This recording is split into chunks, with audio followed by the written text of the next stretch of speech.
மாரிதாஸ் கைது பின்னணியில் அமைச்சர் ஆதவர்ஜுனா இருக்கிறாரா?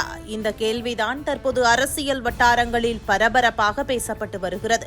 மதுரையில் உள்ள தனது வீட்டிலிருந்து யூடியூபர் மற்றும் அரசியல் விமர்சகரான மாரிதாஸ் கைது செய்யப்பட்ட சம்பவம் சமூக வலைதளங்களில் கடும் விவாதத்தை கிளப்பியுள்ளது. அரசின் செயல்பாடுகள் குறித்து தொடர்ந்து கருத்து தெரிவித்து வந்த மாரிதாஸ் மீது எடுக்கப்பட்ட நடவடிக்கை பல்வேறு சந்தேகங்களை எழுப்பியுள்ளது.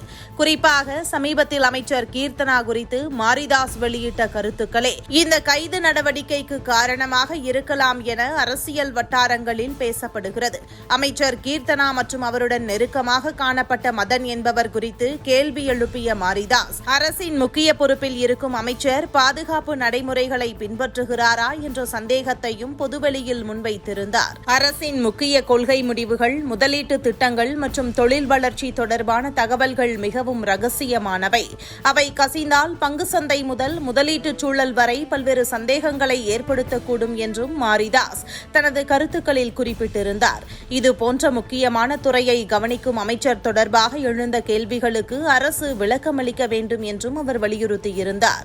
மேலும் தமிழகத்திற்கு வரவேண்டிய சில முதலீடுகள் அண்டை மாநிலமான ஆந்திர பிரதேசத்திற்கு சென்று கொண்டிருப்பது குறித்தும் அவர் கேள்வி எழுப்பியிருந்தார்.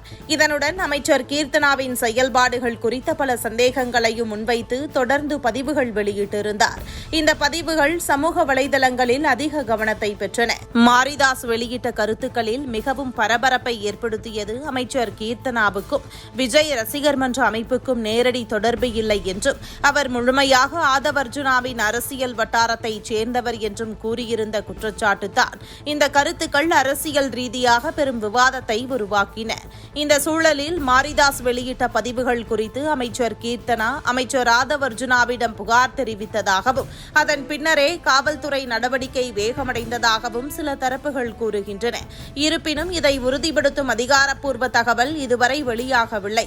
ஆனால் அரசியல் களத்தில் இந்த தகவல் தீவிரமாக பேசப்பட்டு வருகிறது. இதனிடையே திமுக ஆட்சியில் ஊழல் குற்றச்சாட்டுகளை எதிர்கொண்ட அமைச்சர்கள் மீது நடவடிக்கை எடுக்கப்படும் என மக்கள் எதிர்பார்த்திருந்த நிலையில் சமூக வலைதளங்களில் கருத்து தெரிவிக்கும் நபர்கள் மீது நடவடிக்கை எடுக்கப்படுவது ஏன் என்ற கேள்வியும் எழுந்துள்ளது.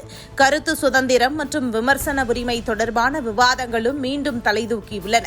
மாரிதாஸ் கைது வழக்கின் உண்மையான பின்னணி என்ன? இது ஒரு சட்ட நடவடிக்கையா அல்லது அரசியல் அழுத்தத்தின் விளைவா என்ற கேள்விகளுக்கு வரும் நாட்களில் பதில் கிடைக்கலாம்.